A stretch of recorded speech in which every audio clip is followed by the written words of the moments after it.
príde bača Ondro z Očovej do Los Angeles, vystúpi z lietadla, ubytuje sa v hoteli, oblečie si kroj a poď ho na prechádzku do mesta. Kúka na všetko jak púk, huba otvorená a ľudia na neho zazerajú.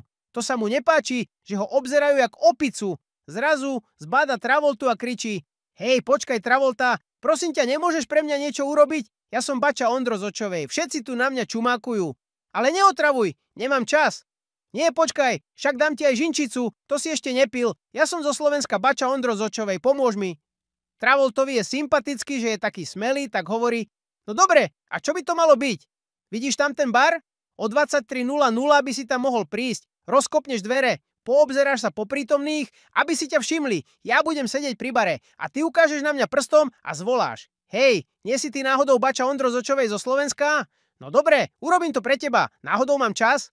Presne o 23:00 sa rozletia dvere v tom bare a vojde Travolta. Poobzerá sa po prítomných, ukáže prstom na baču Ondra z Očovej a zvolá: Hej, nie si ty náhodou bača Ondro z Očovej zo Slovenska?